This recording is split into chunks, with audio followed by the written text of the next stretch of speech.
Ya, ya, oke. Halo, ketemu lagi kita. Hehe. Semoga kita semua senantiasa sehat dan sukses semua urusan. Amin. Oke, ya. Nah, pada video ini, ya, ini adalah seri 2, ya, merupakan lanjutan dari seri 1 dengan judul yang sama, yaitu hubungan kerja pengusaha pekerja berstatus subordinasi, atasan, eh, dan bawahan. Tanda tanya di situ kan. Oke. Nah, pada seri 2 ini akan dibahas tentang hubungan kemitraan antara pengusaha dengan pekerja atau buruh atau serikat pekerja garis miring buruh dalam Undang-Undang Nomor 21 Tahun 2000 tentang serikat pekerja serikat buruh. Ya, karena di situ cukup banyak terdapat istilah kemitraan-kemitraan ya dan mitra begitu ya. Tentu itu akan menjadi basis untuk membahas ya. Oke, salah satunya. Oke. Nah, selain itu, pada Undang-Undang 13 tahun 2003 tentang ketenagakerjaan juga ada disinggung tentang kemitraan dalam pasal 102 tentang hubungan industrial. Ada juga di situ ya. Oke. Di sini nampak jelas bahwa hubungan antara pengusaha dengan pekerja atau buruh bukan merupakan hubungan atasan dengan bawahan, bukan hubungan subordinasi. Oke, ya oke. Baiklah, pada seri yang lalu dengan judul video yang sama banyak dibahas mengapa sekelompok masyarakat berpendapat bahwa hubungan kerja dengan pengusaha itu adalah hubungan subordinasi ya, hubungan subordinasi. Oke. Juga dibahas pada seri 1 yang lalu tentang kerjasama kemitraan dalam arti sebagaimana diatur dalam Undang-Undang Nomor 8 Tahun 2008 tentang UMKM, usaha mikro, kecil, dan menengah. Itu seri 1 yang lalu gitu kan. Saya tidak akan mengulangi lagi pembahasan yang lalu ya. Saya tidak akan mengulangi pembahasan yang lalu dan akan lanjut dengan materi pada video seri 2 sebagai berikut ini. Oke. Baiklah ya. Oke. Nah, di sini tampil judul ya. Judulnya sama ya. Hanya serinya sekarang ini adalah seri 2 dari 2. Terakhir 2 ya. Oke. Memang cuma 2 seri. Pada video ini adalah seri 2. Merupakan lanjutan dari seri 1 yang lalu ya. Dengan judul yang sama. Yaitu hubungan kerja pengusaha pekerja berstatus subordinasi. Atasan dan bawahan. Ya, tanda tanya gitu kan. Oke, baik. Pada seri 2 ini akan dibahas hubungan kemitraan antara pengusaha dengan pekerja garis miring buruh atau serikat pekerja garis miring buruh dalam Undang-Undang Nomor 21 Tahun 2000 tentang serikat pekerja serikat buruh. Nah, kenapa undang-undang itu yang dipilih? Ya memang karena di undang-undang itu tampak sekali beberapa kali disebut tentang pola hubungan antara pengusaha dengan pekerja itu adalah mitra dan kemitraan. Oke ya, kayaknya. Selain itu, pada Undang-Undang 1323 tentang ketenagakerjaan juga ada disinggung tentang kemitraan dalam pasal 102 tentang hubungan industrial. Ya, oke. Di sini nampak jelas bahwa hubungan antara pengusaha dengan pekerja buruh bukan merupakan hubungan atasan dengan bawahan, ya, bukan hubungan subordinasi. Oke, baik. Itu ya, oke. Nah, baik, kita lanjutkan ya. Oke. Untuk membuktikan bahwa hubungan antara pengusaha dan pekerja adalah hubungan kemitraan, bukan hubungan subordinasi, yaitu hubungan atasan dengan bawahan, sangat mudah dan jelas. Ya. Ada paling tidak ada 3 alasan di sini atau 3 penjelasan. Yang pertama, ya, dalam Undang-Undang 21 tahun 2000 tentang serikat pekerja serikat buruh banyak disebutkan bahwa hubungan antara pengusaha dengan serikat pekerja serikat buruh adalah sebagai mitra dalam pola kemitraan. Oke. Yang kedua, pada pembuatan PKB, perjanjian kerja bersama, ya PKB ya, PP, PKB, ini yang PKB, yang melalui perundingan negosiasi. Ya memang begitu ya. Meskipun PP dan PKB isinya kurang lebih sama, gitu kan, ya, karena memang pilih salah satu PP atau PKB. Nah, di sini PKB ini memang khusus di mana pembuatannya adalah berdasarkan perundingan antara dua pihak, yaitu tim perunding dari pengusaha atau manajemen dan berhadapan dengan tim perunding dari serikat pekerja. Nah, di sini dalam perundingan ini benar-benar terasa sekali, yakni dua pihak ini berdiri sama tinggi, duduk sama rendah. Tidak ada yang di atas, tidak ada yang di bawah. Betul-betul ya. Saya kira sudah banyak yang tahu tentang PKB ya. Baik, saya tidak akan banyak lebar di PKB. Baik. Yang ketiga, pada perundingan bipartit. Nah, perundingan bipartit ya. Bipartit merupakan bagian dari Undang-Undang Nomor 2 Tahun 2004 tentang penyelesaian perselisihan sosial ya, di mana di situ berhadapan dua pihak. Itu pun levelnya sama. Tidak ada kemudian pekerja lebih rendah dan sebagainya dan harus menghormati dan sebagainya. Jadi konsep subordinasi memang tidak ada di situ, gitu ya. Betul-betul dua pihak yang setara. Sebagaimana dalam hukum perdata perjanjian dua pihak setara betul. Antara debitur dengan kreditur setara. Tidak ada yang lebih penting, tidak ada yang lebih rendah, tidak ada atasan, tidak ada bawahan. Gitu. Baik ya, oke. Nah, saya kira cukup jelas ini ya. Tadi yang kedua adalah perundingan PKB, yang ketiga adalah perundingan bipartit. Manakala para pihak ada perselisihan, sebelum akhirnya kemudian nanti bisa juga maju ke pengadilan umum sosial ya. Oke, tentunya melalui mediasi dulu ya. Nah, di sini pihak pengusaha dan pihak pekerja melakukan perundingan ya juga sama, berdiri sama tinggi, duduk sama rendah, seperti itu. Oke, yang keempat, ada 4 alasan gitu ya. Oke, bagi para praktisi pengelola SDM, sumber daya manusia, atau sering disebut juga human resources, atau sekarang sering disebut juga dengan human capital, ya kan? Para praktisi pada pengelola SDM, human resources, human capital, tentu tahu bahwa dasar pedoman atau referensi setiap bekerja pada staff, ya, mulai dari staff bawah ya, di atasnya adalah supervisor, di atasnya adalah manager, di atasnya adalah vice president, paling tinggi adalah di bawah direksi ya, paling tinggi adalah senior vice president. Mereka semuanya melaksanakan tugas pekerjaan berdasarkan tugas-tugas yang tertulis dalam job description, dalam uraian jabatan. Ya. Jadi pekerjaan berdasarkan tugas-tugas yang tertulis dalam description tadi, itu memang merupakan pedoman mereka. Jadi tidak ada disuruh-suruh, tidak ada di sini. Juga perusahaan tidak lebih tinggi posisinya, tidak.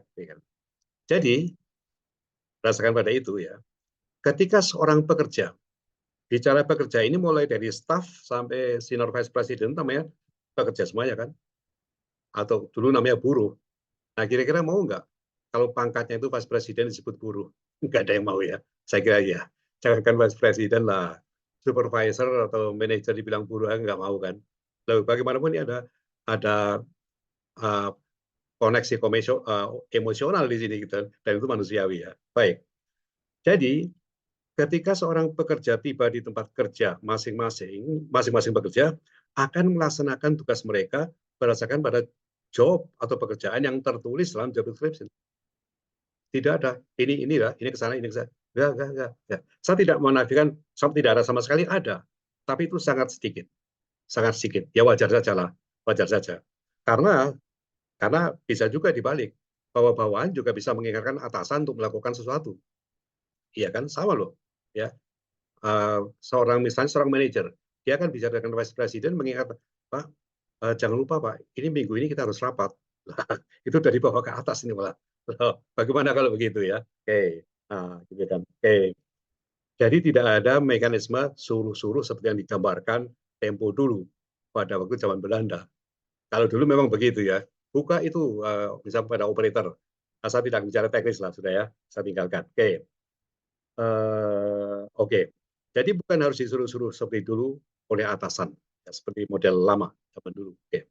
Seorang satpam misalnya, ketika dia tiba di kantor atau di perusahaan tempat dia bekerja, maka dia akan langsung menuju ke pos tempat dia harus berjaga atau lapor dulu di kantornya satpam, kemudian menuju pada pos jaganya di mana, dan akan melakukan patroli pada jam-jam yang sudah ditentukan sesuai dengan job description. Nah, gitu, seperti itu ya. Oke, ya sekali lagi ya, tidak berarti nihil tidak ada mekanisme suruhan juga tidak begitu, bukan itu maksudnya ya. Ya tentu ada wajar. Tapi saya katakan tadi, kalau bicara suruh menyuruh, bawahan pun bisa mengingatkan atasnya supaya jangan lupa akan ada rapat. Sama dengan suruhan kan itu kan. Oke, baik ya. Oke. Sebagai contoh, sebagai contoh, jadi paling tidak ada 4 alasan ya tadi ya. Oke, tentang bahwa dalam pola modern ya, dalam kehidupan hubungan kerja yang itu lazim disebut dengan pada apa para pekerjaan para pengelola sumber daya manusia, pengelola human resources, pengelola human capital itu tadi sebagaimana yang tadi saya sampaikan. Oke. Sebagai contoh, pada kerjasama kemitraan pada waralaba. Nah, ini pada waralaba ya. Waralaba itu betul selevel kan, waralaba kan. Nah, karena tidak ada pemikiran atau riwayat tentang apa itu subordinasi gitu kan. Memang kontraknya begitu ya. Sebagai contoh pada kerjasama kemitraan pada waralaba atau franchise misalnya, yaitu antara pemberi waralaba dan penerima waralaba. Ya, akan melaksanakan hak dan kewajiban mereka masing-masing sesuai dengan perjanjian waralaba mereka. Apa yang dituangkan dalam perjanjian mereka. Tidak ada situasi di mana pemberi waralaba menyuruh-nyuruh kepada penerima waralaba. Kalau contoh begitu, itu paling-paling mengingatkan apa yang sudah ada di dalam kontrak mereka kan gitu kan. Oke. Jadi di dalam mekanisme atasan dan bawahan di situ betul-betul satu level. Oke. Nah, jadi eh, tidak ada situasi di mana pemberi waralaba menyuruh-nyuruh penerima waralaba seperti layaknya zaman Belanda dulu. Layaknya majikan suruh-suruh ke perintah kepada buruhnya. Kalau dulu memang ya seperti itu, memang zamannya ya. Baik. Nah, sekarang kemitraan yang dalam konteks ketenagakerjaan, ya kan? Dalam konteks ketenagakerjaan. Nah, kita lihat di Undang-Undang Nomor 13 Tahun 2003 Ketenagakerjaan. Ya. Pada pasal 102, yaitu tentang hubungan industrial, pasal 102 ada ayat 1, ayat 2, ayat 3. Jadi di sini ini mengatur tentang hubungan industrial ya. Pada ayat 1 misalnya kan, dalam melaksanakan hubungan industrial, pemerintah mempunyai fungsi dan seterusnya. Kemudian ayat 2, dalam melaksanakan hubungan industrial, pekerja buruh apa tugasnya dalam hubungan industrial. Dan yang ketiga ini, yang ayat 3, dalam melaksanakan hubungan industrial, pengusaha dan organisasi pengusahanya mempunyai fungsi menciptakan kemitraan. Nah, ini mengembangkan usaha, memperluas lapangan kerja dan sebagainya, demokratis dan berkeadilan. Nah, jadi di sini juga kemitraan dalam memberikan kesejahteraan pekerja buruh. Nah, itu kemitraan ya. Oke. Lebih tegas lagi, ya, lebih tegas lagi tentang kemitraan atau mitra itu ada diatur di dalam ya, ada diatur di dalam Undang-Undang Nomor 21 Tahun 2000 tentang Serikat Pekerja Serikat Buruh. Ya, pada pasal 23 Undang-Undang Nomor 21 Tahun 2000 tentang Serikat Pekerja Serikat Buruh ya di situ ya pasal 23 pengurus serikat pekerja garis miring serikat buruh federasi dan konfederasi serikat pekerja garis miring serikat buruh yang telah mempunyai nomor bukti pencatatan. Jadi artinya sudah ketika mendirikan serikat pekerja itu harus dicatatkan ke instansi kenegaraan. Nah di situ kemudian serikat pekerja atau federasi atau konfederasi itu mendapatkan nomor bukti pencatatan. Jadi setelah serikat pekerja atau federasi atau konfederasi serikat pekerja itu mendapatkan nomor bukti pencatatan, berarti sudah tercatat di instansi kenegaraan, maka organisasi itu harus memberitahukan secara tertulis keberadaannya kepada mitra kerjanya.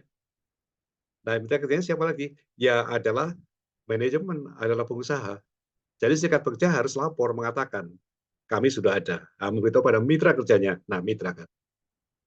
Jadi di sini serikat pekerja itu memang mitra dari pengusaha gitu kan. Oke.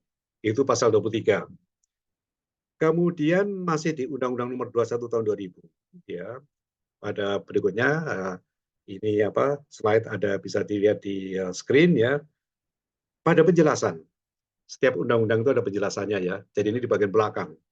Pasal-pasal itu di depan, untuk hal tertentu yang dianggap perlu ditegaskan, itu ada penjelasan di bagian belakang daripada undang-undang itu. Nah, Ini pada bagian penjelasan, pada pasal penjelasan terhadap pasal 42 ayat 1. Ya, pasal 42 ayat 1. Nah, pasal 42 ayat 1 ini berbicara tentang pencabutan nomor bukti pencatatan serikat pekerja. Jadi dicabut ya. Ya. Tapi dengan nomor itu dicabut, itu tidak bubar, ya, tidak bubar.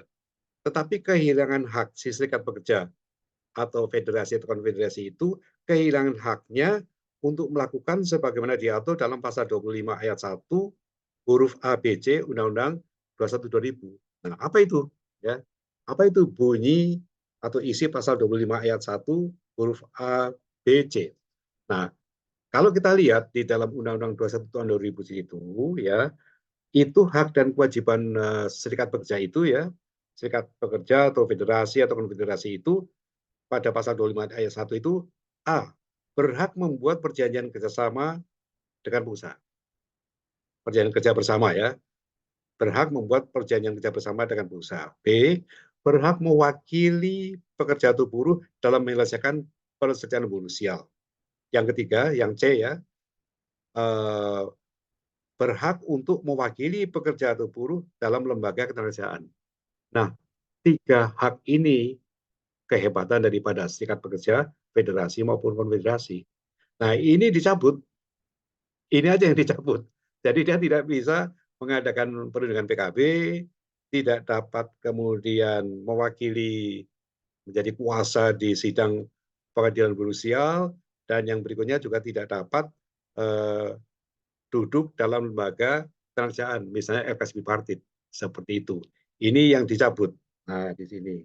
Nah, jadi di sini pada pasal 42 ayat 1 itulah ya, di bagian bawah ya, eh, diatur dalam pasal 25 ayat 1 huruf A, B, dan C, instansi pemerintah yang bertanggung jawab di bidang ketenagakerjaan memberitahukan pencabutan. Jadi setelah ini dicabut, maka instansi di Disnaker setempat akan memberitahukan kepada mitra kerja.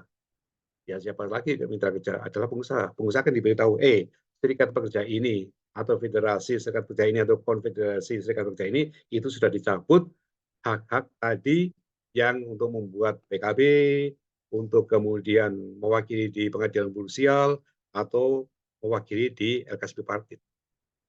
Tapi serikat pekerja masih ada, tapi nggak punya kewenangan apa-apa lagi. Nah, di sini menggunakan kata mitra juga ya.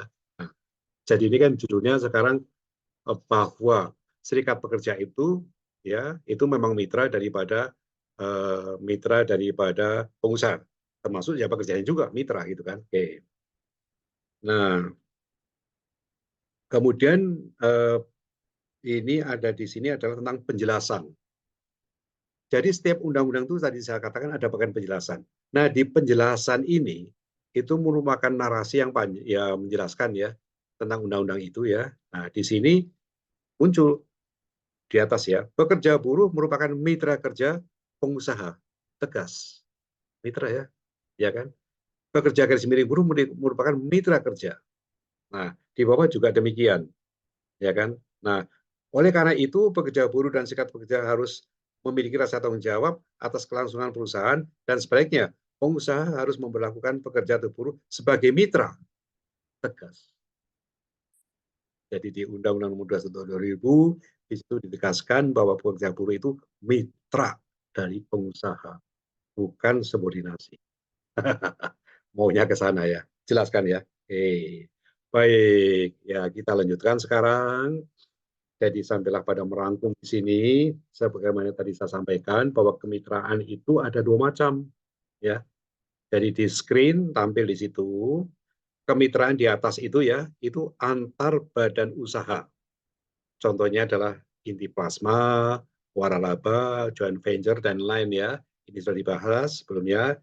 Kemudian kemitraan dalam konteks hubungan kerja, yaitu tentunya kemitraan antara pengusaha dengan pekerja atau buruh, atau pengusaha dengan serikat pekerja, serikat buruh. Nah, itu ada pembedaan seperti itu ya. Oke. Jadi sebelah kanan ada saya tulis di situ, kemitraan ada dua macam. Satu, ada kemitraan antar badan usaha, Inti Plasma, Waralaba, franchise, joint venture, contohnya ya. Kemudian yang kedua, kemitraan pada hubungan kerja, yaitu kerjasama antara pengusaha dan pekerja buruh, atau pengusaha dan serikat pekerja serikat buruh. Catatan penting ya, di bawah. Satu, pada zaman modern seperti saat ini, tidak ada lagi konsep yang memposisikan pekerja sebagai subordinasi dan dari pengusaha. Tidak ya. Karena kalau kita bicara undang-undang 2000 ke atas ya. Jadi tegas gitu kan, ditegaskan. Dalam Undang-Undang Nomor 21 2000 sangat tegas bahwa pekerja atau serikat pekerja itu adalah mitra pengusaha, bukan bawahan, bukan subordinasi. Subordinasi hanya berlaku ketika manajemen pengusaha disebut sebagai majikan. Nah itu tadi. Fungsinya begitu ya. Ketika berarti ini zaman dulu. Subordinasi itu dulu. Jadi seorang pekerja dianggap subordinasi itu zaman dulu. Jadi sekarang ingin mengatakan bahwa sudah tidak sesuai lagi sekarang mengatakan bahwa pekerja itu adalah subordinasi dari pengusaha ya, karena di sini sekarang namanya adalah pengusaha bukan majikan. Angka 3, ketika manajemen disebut sebagai pengusaha, maka di sisi lain adalah pekerja buruh sebagai mitra. Mestinya begitu. Angka 4, pada Undang-Undang 21 tahun 2000 tentang serikat pekerja serikat buruh sangat jelas bahwa serikat pekerja serikat buruh disebut sebagai mitranya pengusaha. Nah, itu catatan penting di situ.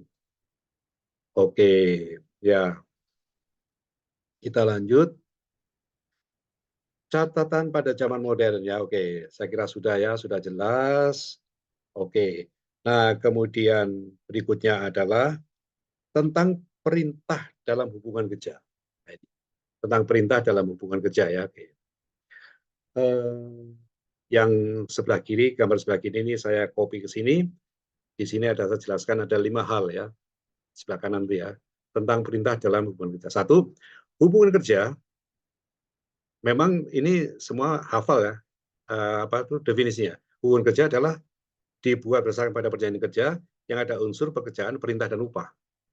Nah, mungkin di sini orang berpikir, loh ya ada perintah kok, ya kan gitu kan. Nah, rupanya istilah perintah itulah yang dominan. Nah ini, gara-gara ada istilah perintah, padahal memang sebenarnya tidak ada perintah dalam prakteknya. Tidak pernah ada perintah.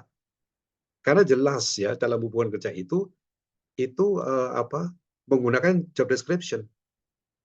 Jadi seseorang misalnya menjadi manajer, itu nggak usah diperintah. Dia sudah ada tugasnya dan ada targetnya.